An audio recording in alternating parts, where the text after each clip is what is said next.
Hey, it's Michael LaFido.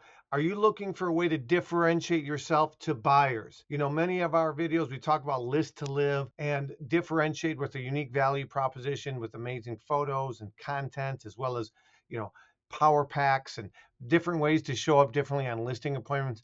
Well, today we're going to talk about the opposite. How can you bring more value to buyers and articulate it to attract more buyers? So we're going to talk about multiple offer situation. If you are in a situation where you have a buyer, they got to find a home, you're in a multiple offer situation, or there's two properties they like and they don't want to miss out on either, I'm going to talk to you about walking through those scenarios and creating content to let your database, to let your social media followers know that who you work with matters when buying a home as well. So let's talk about two scenarios. First scenario is terms. When you are writing an offer on a property, it's not just price in a multiple offer situation. Terms could be the deciding factor. Terms could be closing date, closing flexibility, contingencies. In other words, is it contingent on a mortgage? Is it contingent on a closing? Is it cash? Could be as is.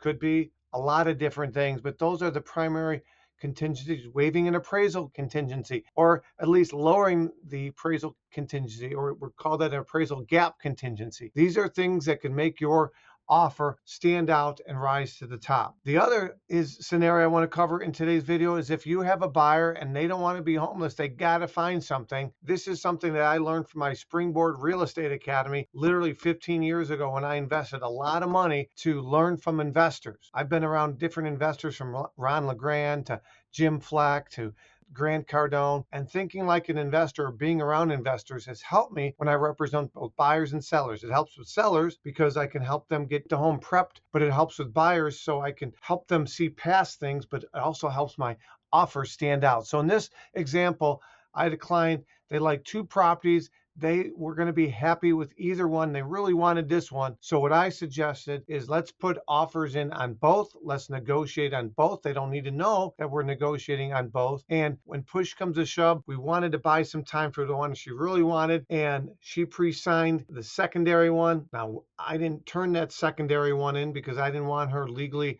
in two contracts, but I had it ready to go. And so if offer number one didn't get accepted, simultaneously we'd have sent the sent button and offer number two, and so this way she wouldn't lose out. So again, the other benefit of this is if they're 50-50, you negotiate both deals, and at the end see which one you feel like you got a better deal, Mrs. Buyer, Mr. Buyer, or what you're more comfortable with. There's another benefit of negotiating two deals at once.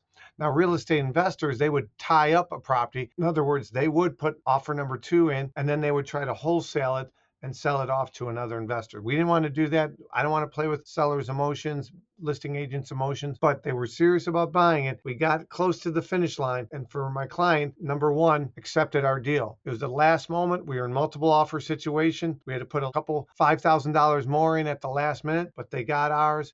Her terms were clean. I had my lender call to give the listing agent peace of mind. I offered a three-way call. Again, we had a contingency. We had to close on ours before we could buy this other one, and they still picked ours because we ultimately communicated. I offered three-way calls with the listing agent and the sellers so they could hear our side of the story. My lender called them. All hands are on deck. Again, you should be able to do the same, but you need to articulate it and break things down into testimonials, but more importantly, case studies. A case study is when you tell the story and you break everything down on how you were able to get the results. Those are case studies. You always need more case studies. You need more 5-star reviews. You need more testimonials.